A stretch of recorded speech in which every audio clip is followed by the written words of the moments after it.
오늘은 해세와 융, 상처받은 영혼을 위한 두 거장의 가르침을 낭독하겠습니다.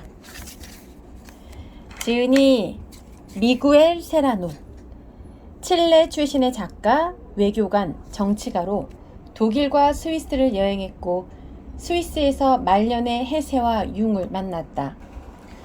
이 만남은 수차례 계속되었고 1965년에 두 사람과의 만남을 기록한 해세와 융의 비밀 클럽을 출간했다. 스페인어로 쓰인 이 책은 다음 해에 영어로 번역되어 독자들의 많은 관심을 받았다. 1997년에는 영어 개정판과 독일어판이 출간되었다. 세라노는 1953년부터 1963년까지 인도의 외교관으로 체류하는 동안 힌두교에 관심을 가졌고 그 후에는 유고슬라비아와 오스트리아에서 대사로 재직했다. 1970년 칠레에 사회주의 정권이 들어서자 잠시 공직에서 물러났지만 1973년에 다시 정치에 복귀했다. 네, 오늘 제가 낭독할 책은 해세와 융이고요. 목차 소개를 좀 해드릴게요. 이 크게 두 파트로 나누어지는데요. 첫 번째 파트는 해세와의 만남, 두 번째는 융과의 만남, 이렇게 나누어져 있습니다. 제가 찬찬히 앞부분부터 낭독을 조금 해보도록 하겠습니다. 1961년 1월 22일 나는 몬타뇰라에 있는 헤르만 헤세의 집을 방문했다. 우리는 함께 점심 식사를 했다. 창가에는 눈송이가 날렸지만 저 멀리 보이는 하늘은 밝고 쾌청했다. 경치의 시선을 돌리다가 나는 식탁의 저쪽 끝에 앉아있는 헤세의 맑고 푸른 눈과 마주쳤다. 어떻게 제가 이런 행운을 가지게 되었을까요? 내가 천천히 조심스럽게 입을 열었다. 멀리서 온 제가 어떻게 선생님과 한 식탁에 앉게 되었을까요? 겨울 햇살에 감싸인 채 헤세는 말이 없었다. 그러더니 이렇게 말했다. 우연한 일은 없습니다. 이곳에 오신 손님들은 꼭 만나야 할 사람들 뿐입니다. 비밀클럽 회원들이죠. 1945년경에 나는 헤세의 작품을 처음 읽었다. 그때까지만 해도 헤세는 칠레에서 거의 알려져 있지 않았고 소수의 독자들만이 그의 작품을 읽고 간간히 이야기할 뿐이었다. 1946년에 헤세가 노벨 문학상을 받자 그의 작품들은 여러 언어로 번역되기 시작했다. 하지만 헤세의 작품은 몇몇 나라에서만 열렬한 환영을 받았다. 예컨대 영어권에서는 그를 우울하고 재미없는 작가로 여겼다. 그것이 아직도 영어판 헤세 전집이 출간되지 못하고 있는 이유이기도 하다. 전에 나는 문학을 좋아하지만 헤세를 모르는 친구에게 선물하기 위해 인기 있는 헤세의 작품 중 한 권을 구하려고 런던을 며칠씩이나 헤맨 일이 있다. 반면 스페인어권에서는 사정이 전혀 달라서 헤세는 계속 많이 읽히고 있고 스페인과 남미의 젊은이들은 그를 일종의 예언가로 여기고 있다. 어느 멕시코 화가가 나에게 유리알 유이의 음악 명장인 크네이트를 그린 그림의 컬러 사진을 보여준 적이 있다. 피아노 앞에 교사가 앉아 연주를 하고 있고 어린 크네이크가 바이올린을 함께 연주하는 그림이었다. 그 멕시코인은 유리알 유이에 매료되어 이 그림을 그려서 헤세에게 선물했던 것이다. 이런 열정에 나는 너무나 동감한다. 중요한 책을 찾기 위해서라면 나는 오늘도 세계를 반바퀴 돌 수 있다. 책이 손 안에 들어오기만 기다리면서 책을 찾지도 열심히 읽지도 않는 오늘날의 열이 없는 젊은이들을 나는 이해할 수 없다. 책을 포기하느니 먹는 것을 포기할 것이다. 나는 책을 빌리는 법이 거의 없다. 책이 온전히 내 것이기를 원하고 낮이고 밤이고 나의 동반자가 되길 원하기 때문이다. 사람과 마찬가지로 책도 나름의 운명을 지니고 있는 것 같다. 책은 자기를 기다리는 사람에게 다가가서 딱 맞는 순간에 독자에게 나타난다. 그렇게 해서 생명 있는 원료로 만들어진 책은 저자가 세상을 떠난 후에도 오랫동안 빛을 발한다. 나의 첫 번째 해세책은 데미안이었다. 데미안은 나에게 깊은 인상을 주었고 이전에는 결코 느껴보지 못한 감흥으로 나를 채웠다. 내가 읽은 책은 스페인어판으로 아마도 많은 오류가 있겠지만 나는 이 책에서 넘치는 마력과 힘을 느꼈다. 그 책을 해세는 아직 젊은 시절에 바덴의 베레나우포 호텔에 살면서 썼다. 온 마음을 다해서 쓴 이 작품은 수년이 흐른 지금도 생명력이 넘치고 강한 영향력을 지니고 있다. 데미안은 많은 사람에게 영향을 주었다. 많은 사람이 그의 힘과 평정심을 담고자 했다. 데미안을 읽고 난 후 나는 내 고향의 거리를 몇 시간씩 걸으면서 내가 새로 태어났음을 느꼈으며 내가 어떤 징표 혹은 메시지의 전달자같이 느껴졌다. 해세는 나뿐 아니라 모든 세대의 사람들에게 작가나 시인 이상의 존재였다. 그의 작품이 지닌 마법은 지난날 오직 종교만이 파고들던 세계를 깊숙이 파고들었다는 데 있다. 데미안 외에도 동방순례, 일기모음, 시타르타, 유리아 유희, 황야의 일이, 나르치스와 골드문트가 나에게 오래도록 깊은 감동을 남겼다. 데미안이라는 인물 자체는 육체적인 존재가 아니다. 주인공인 싱클레어와 분리될 수 없는 까닭이다.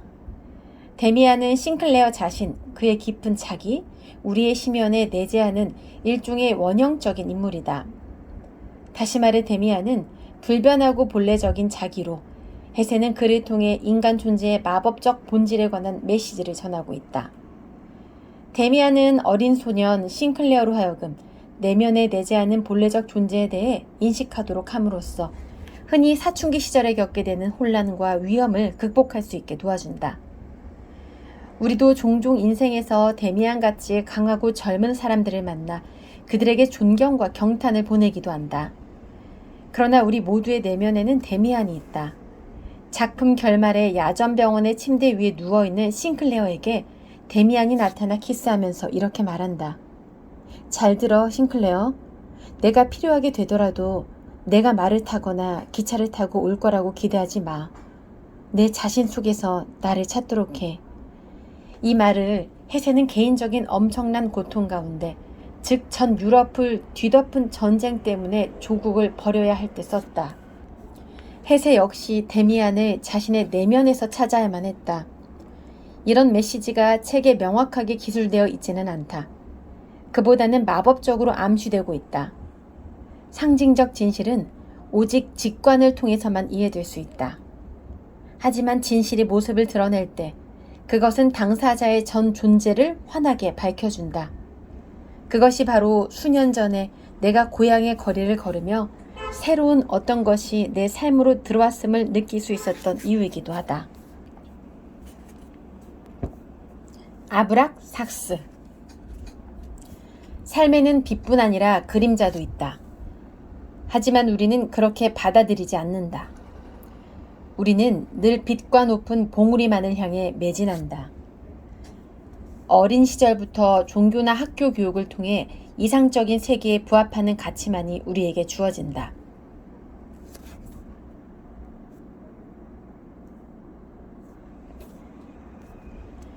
현실 삶의 그림자는 무시되고 서구의 기독교는 삶의 그런 면을 설명해 줄 만한 어떤 것도 우리에게 제시하지 못한다.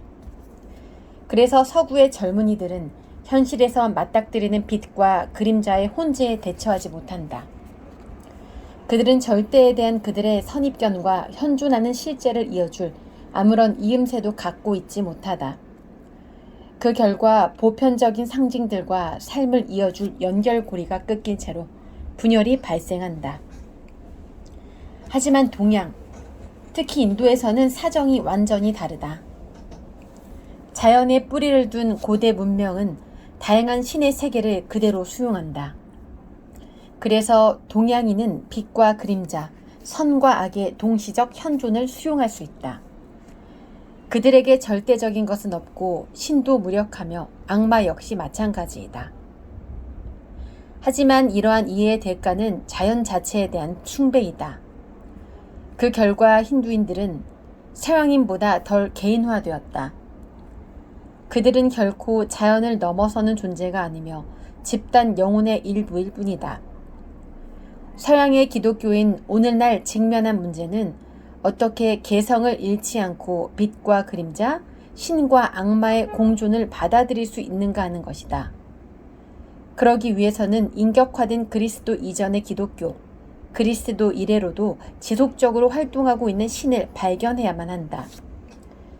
일찍이 공연이 존재했고 지금 비록 우리 현대 문명에서는 깊은 바닷속에 가라앉기는 했어도 여전히 존재하고 있는 아틀란티스의 구세주가 그런 신성에 해당된다고 할 수 있을 것이다. 신인 동시에 악마인 아브락사스 역시 그런 신이다.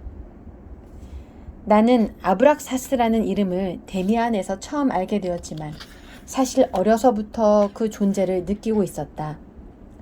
안데스 산맥 가운데에서 그리고 우리의 해안에 파도를 일으키는 태평양의 헤아릴 길 없는 심해에서 나는 그의 존재를 느꼈다. 이그니스 파투스, 불길에 내재하는 천국과 지옥의 물꽃은 거품을 일으키는 파도 속에서도 빛을 발하고 있었다. 아브락사스는 그리스도 훨씬 이전부터 존재했던 그노시스파의 신이다.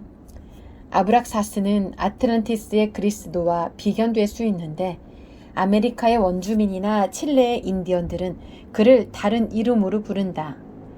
헤르만헤세는 아브락사스를 이렇게 말한다. 불을 들여다보고 구름을 바라보게. 예감이 떠오르고 자네 영혼 속에서 목소리들이 말하기 시작하면 곧바로 자신을 그 목소리에 맡기고 물어보지는 말게. 그것이 선생님이나 아버지 혹은 그 어떤 하느님의 마음에 들까 하고 묻지 말게. 그런 물음이 자신을 망치는 거야. 그러다가 길 위에 올라서고 화석이 되는 거야. 이봐 싱클레어, 우리의 신은 아브락사스야. 그는 신이면서 사탄이지. 그는 안에 밝은 세계와 어두운 세계를 가지고 있어. 아브락사스는 자네의 생각에도 어떤 꿈에도 이의를 제기하지 않아. 절대로 그것을 잊지 말게. 하지만 자네가 언젠가 나무랄 데 없는 정상인이 되면 그때는 아브락사스가 자네를 떠나 그때는 그가 자네를 떠나서 그의 사상을 담아서 끓일 만한 새로운 그슬을 찾아간다네. 오늘날의 기독교인과 일반적인 서구 세계는 위기 상황에 처해 있는데 선택은 별로 희망적으로 보이지 않는다.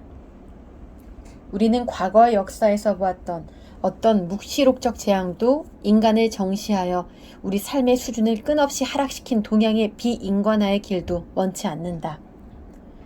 우리에게 주어진 유일한 가능성은 아마도 아브락사스, 즉 우리가 외면과 내면, 우리 안에 빛과 깊은 그림자를 우리의 영혼에 투사하는 것, 두 세계의 결합이 순수한 원형과 만나게 되리라는 희망이 있다.